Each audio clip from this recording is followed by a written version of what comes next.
Hello, friends. Do you like the news? No? Me neither. Let's talk about something else! We're contractually obligated to talk about the news. Why would we sign anything like... All right, whatever. I don't want to fight. Okay, here's some news. Donald Rumsfeld just fucking died, like, right as we're filming this episode. And that's neat. Not just because it's, like, neat that he died, which it is, but also because Rumsfeld and Rumsfeld-like political figures are kind of sort of exactly what this video is about. Double neat. So, I don't know if you know this, but humans retain basically no information about their own history and make the exact same mistakes over and over again without ever learning a thing. Well, except for all those historically and culturally significant Confederate generals, I guess. You can't forget about them. Memorize the list. Put their names on everything. But for the most part, it's always morning again in America, a new day where we're eager to set aside the past as quickly as possible and start fresh, even if the past is still happening and literally everything smells rotten, like a carcass slumped in the corner of the room that we choose to pretend simply isn't there, or rather, millions of carcasses resulting from an unnecessary and expensive war. Oh boy, we're not just going to talk about Rumsfeld, but also one of those Bush presidents, aren't we? And how we just love resurrecting and refurbishing the images of yesterday's failed leaders like they're fucking Zemo.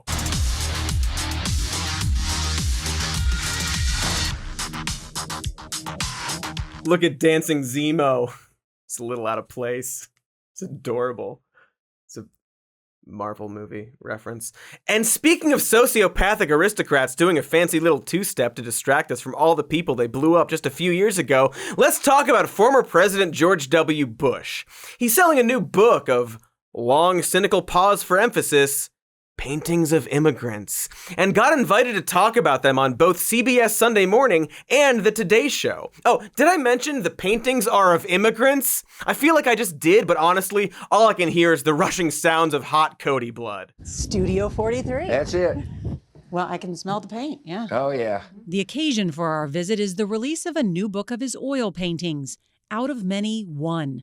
Portraits of America's Immigrants. Now, myself and most of America only care about painting if it's being done to wainscoting in the context of an extreme home makeover or murder house flip. Available now on... Oh, right. Anyway, so luckily, the segment shifts very quickly from the art of brushstrokes to the art of post-mortem PR for an administration best known for torturing brown people. For example, take a look-see on how Bush and CBS explain the past 20 years of the immigration debate. Is it one of the biggest disappointments of your presidency? Yes, it really is. I campaigned on immigration reform. I made it abundantly clear to the voters this is something I intended to do. Despite bipartisan backing, reform failed during Mr. Bush's tenure. Years later, Donald Trump made anti-immigrant rhetoric a centerpiece of his campaign. Once upon a time, President Bush tried to make some kind of change. What change? Don't worry about that. Something any reasonable person would agree with, I'm sure. No need to Google the words Bush plus immigration, but despite bipartisan backing, Bush's effort for immigration reform failed. And then Donald Trump ruined everything with anti-immigrant rhetoric, which all good people on the right and left immediately rejected. And now, a wistful George W. Bush is upset that people on both sides are using the immigration debate as some kind of fear-mongering tactic. Speaking of being wistful, remember when people had shame? Those were good times, if they ever existed. Anyway, you may have noticed that some of the little details in that summary don't quite match up to anything that actually happened in the history of America ever. Let's even set aside how offensive it is, just in general, to take lessons in humanity and compassion from the guy who oversaw Abu Ghraib and started two absolutely devastating wars, costing more than 500,000 lives and pressing on for, what's that? Hello? Decades. But all of that, war and torture aside, just on immigration policy alone, this framing doesn't really stack up. So let's do the thing. You know, the thing where we actually do Google President Bush plus immigration and see what comes up. A little trip to the early 2000s. Doesn't that sound fun? Maybe we'll Google Strong Bad or that Badger song next, but mostly it's it's gonna be the atrocity stuff, I'm sorry. Anywho, upon arriving in office, Bush's first major legislative proposal was a guest worker program that temporarily allowed people with proof of employment to remain in the US, but didn't include a pathway to citizenship, and was roundly criticized as unsafe for immigrant workers, basically turning them into a permanent underclass. But, on the other hand, the portraits. No part of this worker program, of course, would do anything for the refugees currently arriving at our southern border. You know, the immigrants who were too busy escaping economic crises or devastating wars that were perhaps maybe kinda caused by the American government, and darn it, just didn't have the time to phone ahead and hook up a part-time gig at the local Aaron Brothers. Or Michael's, depending on the region. They're art supply stores. Continuing on, and the Bush administration's big push for immigration reform culminated in the Secure Borders, Economic Opportunity and Immigration Reform Act of 2007, which would have provided a path to citizenship for undocumented immigrants by creating a Z visa program that would give a probationary legal status. As a compromise, it significantly increased funding for security at the US-Mexico border, including, you guessed it, 370 miles of additional fencing. The bill also would have introduced a so-called merit-based system for immigration moving forward. And yet, despite all this compromise with Republicans, the bill died in the Senate at 46 to 53 votes. And, oh hey, it looks like 38 of the votes against were from Bush's own party. Then Bush, facing historically low poll numbers, gave up on immigration reform entirely. In his final 2008 State of the Union address, he took credit for building more fences at the border and ending the so-called catch and release program for migrants attempting to enter the US, while, in fairness, reminding people that maybe we should make it easier for migrants to work in the US. We're increasing worksite enforcement, deploying fences and advanced technologies to stop illegal crossings. We've effectively ended the policy of catch and release at the border. And by the end of this year, we will have doubled the number of Border Patrol agents. Yet we also need to acknowledge that we will never fully secure our border until we create a lawful way for foreign workers to come here and support our economy. If that sounds familiar, I mean, minus the last part, it's because they are also the Trump administration's policies. Like, exactly. In fact, Trump was a huge fan of the Bush-era framing of merit-based immigration.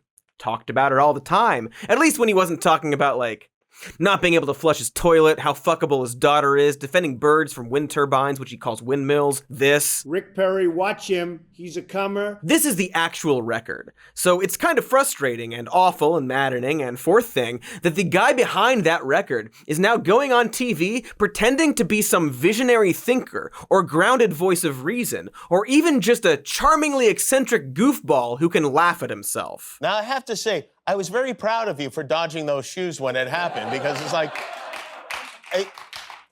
you have very good reflexes. My guess is that Laura had done that before. Ha ha ha ha ha ha ha ha ha ha. Fun stuff. You know how Bush had a shoe thrown at him because of all the war and death he caused? And then the journalist who threw the shoe was beaten, dragged out, and later tortured while in prison? Funny stuff. How he dodged the shoe and it's like, his wife is mad at him. You get it? How when that man who was mad about all the war crimes threw a shoe at him, it was like his wife or something? Do you get it? You get it, right? The fact we're circling here is that on the major issues of the day, there is barely daylight between the Bush-Cheney years and the Trump-McConnell era. And what separation there is largely just comes down to tone. Oh, G to the WB didn't go on TV and directly say that all Mexicans are coming to America specifically and exclusively for the purposes of violent sexual assault. He left that part to the imagination. But couldn't we aim a little higher? Maybe aim for politicians who mix in policies and proposals with the possibility of actually doing some good for their constituents, rather than just describing terrible policies with more upbeat and inclusive language? Oh, sorry, of course not. And it's not just GWB getting the Zemo treatment, or to our Fast and Furious fans, the Deckard Shaw treatment, #Justice for Han. The media can't wait to do this to every terrible person in our government, a process that begins essentially the moment they step away from the seat of power. Before it collapsed into a black hole of ego and fraud, the Lincoln Project lived and thrived in this safe zone between the fantasy of honorable conservatism and its ugly reality. And we're only a few short years out from the total rewrite of John McCain's legacy, from far-right hawk who occasionally crossed the aisle to vote with Dems on specific legislation, but mostly gave us Sarah Palin, and by extension this ghastly bullshit, all the way to the patron saint of rational compromise, who can currently be seen fist-jabbing in heaven with civil rights leaders. Both NBC News and the Washington Post also trotted out former Speaker of the House John Boehner to diagnose where he thinks it all went wrong. Oh, let me guess. Was it decades of wasting everyone's time on a pointless culture war and stoking white supremacy while funneling cash exclusively to corporate donors and the uber rich? Well, Chuck, every day that I saw this, beginning in 2011, I pushed back on it. I did everything I could to bring all these members into the Republican Party, into our team, but some of them just didn't want to come. Most of those so-called Tea Party types, frankly, became very good Republicans. And on any given day, I had 210, 215 solid Republican votes. But on any given day, I had 2 or 3 dozen what I call knuckleheads who wanted chaos, who wanted it 100% their way or no way.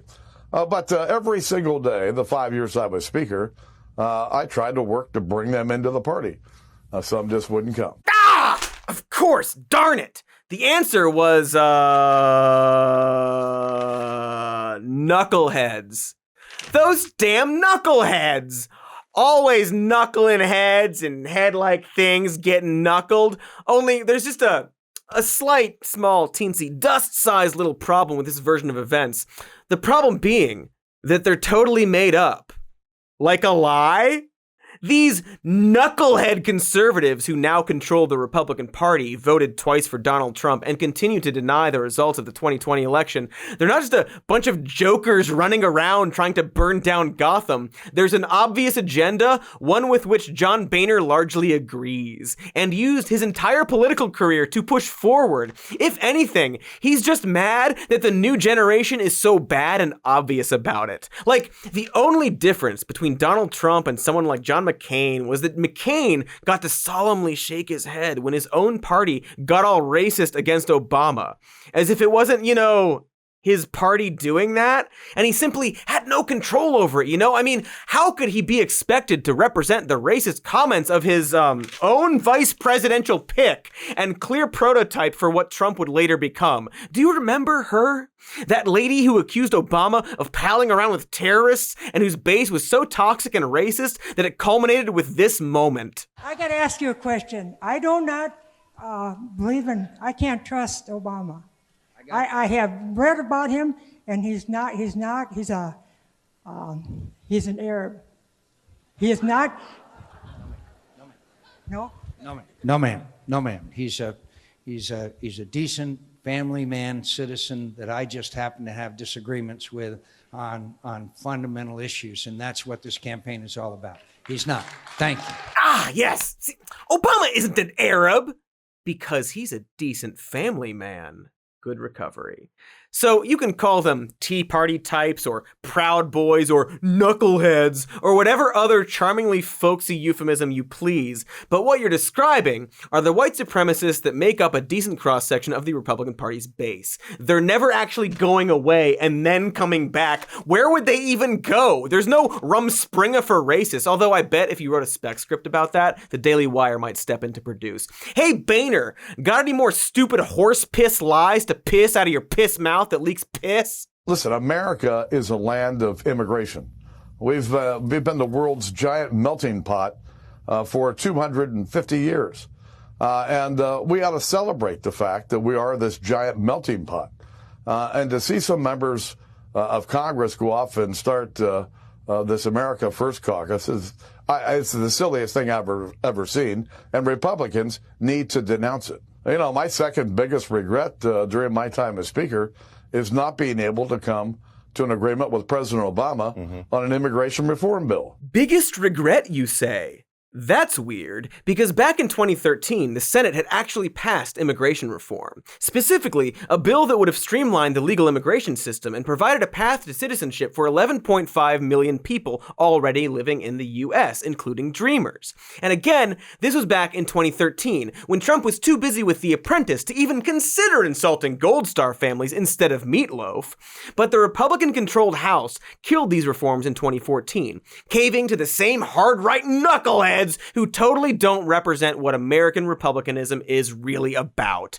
Boy, that must have really angered John Boehner at the time. I bet he really stuck it to the GOP House Speaker, John Boehner. That's weird. These two people seem to have the exact same name. Perhaps Boehner 2.0 can explain. As much as I tried to work with President Obama to get immigration reform done, every time I'd get ready to move, the president would set the field on fire. And frankly, it made it almost impossible to bring a bill that hot, that controversial, to the floor of the House. Of course, it was all Obama's fault and no one else's. Stupid Cody, how did I not realize that? And that's how these interviews go. The subject gets held up as the lone voice of reason in an increasingly unreasonable universe, rather than just another cog in the same broken system that got spit out a few years back and now wants to, I don't know, whatever the cog version of writing a book would be. Writing a book? So Boehner blames an increasingly dysfunctional political system without actually talking about how it got that way. In fact, when pressed, he says, "There's nothing I regret about my 25 years in Congress, and I just tried to do the right thing every day, and I didn't worry about it." So the guy calling for more collaboration and a more convivial attitude in Washington doesn't even regret, say, suing the president for trying to give more people health care. Probably because he knows he definitely won't be asked specifically about it ever. But this is the danger of our collective political amnesia, combined with the media's love for refurbishing the images of old leaders now that the market is more favorable. You tell people a rosy, nostalgia-tinged story about the past and how things were just better back then. And it both makes them feel comforted for their complicity and allows you to keep doing all the same awful stuff without fear of consequences or accountability. By the end of George W. Bush's presidency, it was obvious that compassionate conservatism was a myth, a hollow phrase that covered for mass murder and torture on an unthinkable scale, and somehow coexisted with an effort to brand the entire Islamic world as a terrorist axis of evil, a propaganda project with real, lasting repercussions haunting U.S. foreign policy and the world to this day. In fact, Bush's book of paintings even includes a portrait of Iraqi linguist Tony George Bush, no relation, just in case you were wondering. And along with the portrait, the book includes a loving email sent from Tony to the president, praising him and the military for the invasion of Iraq. The message here isn't just a simple reminder that, hey, deep down, we're all Americans and we should come together on the really important stuff. Instead, it's partisan, self-serving, taking the half-assed justification for the invasion of Iraq, a lie once told by Bush, and reformatting it into conventional wisdom. It's just PR after the fact, and boy, does the news love to help with that. And I don't know, maybe we shouldn't do that? Like, you could argue that treating Bush as some sort of pariah doesn't change the past, I guess. It does make the present feel better, though. Also, that's not how accountability works, or should.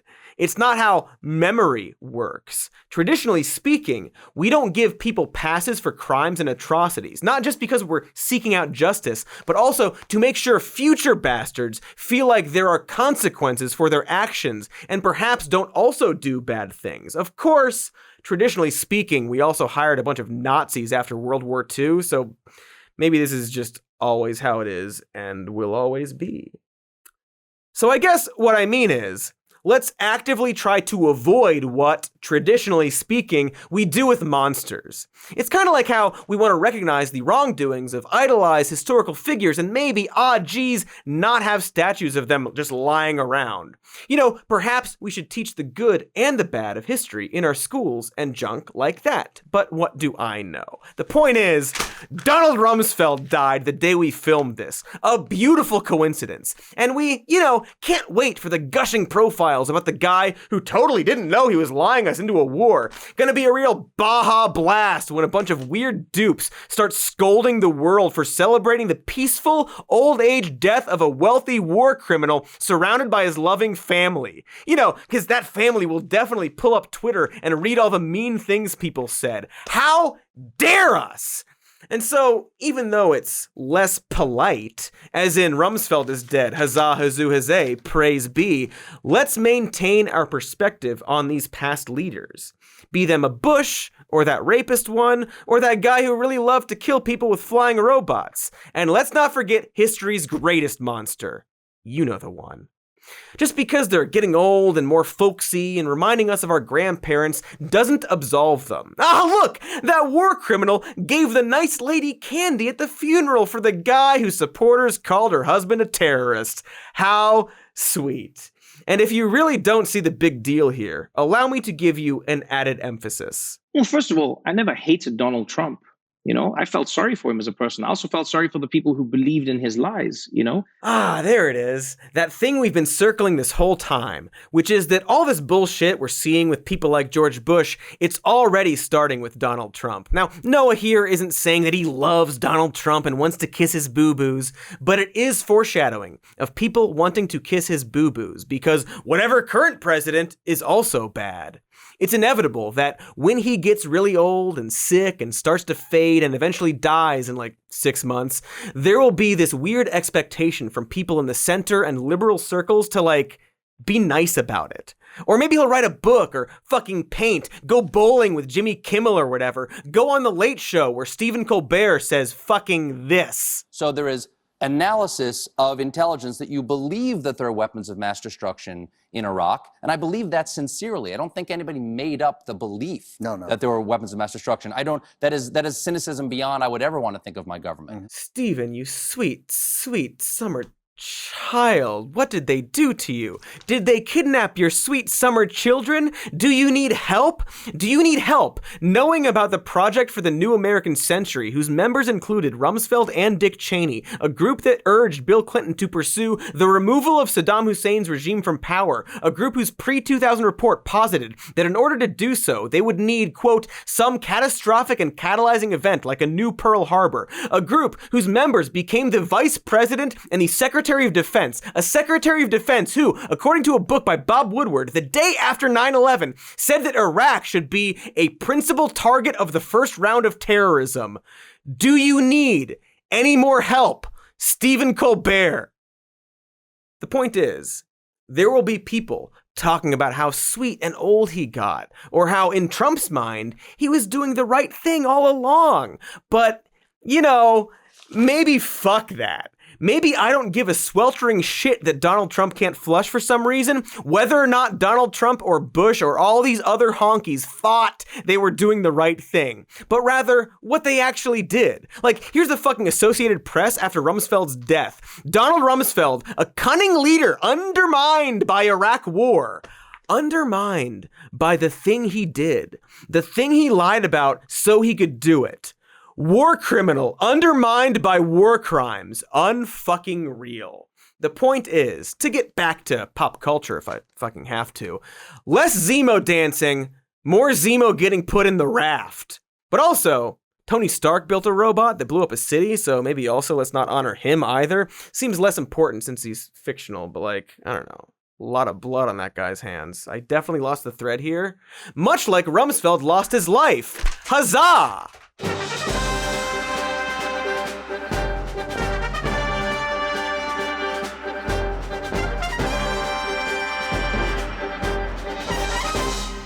Bye, Donald! This is the part where I say thanks for watching. It's the part where I say like and subscribe. It's the part where I say leave a comment, nice or mean. It's your big day. And we've got a patreon.com/some more news and a podcast called Even More News and Wormbo merch. We all love Wormbo. Oh, I bet Wormbo's really sad about Rumsfeld. Wormbo, you okay, buddy?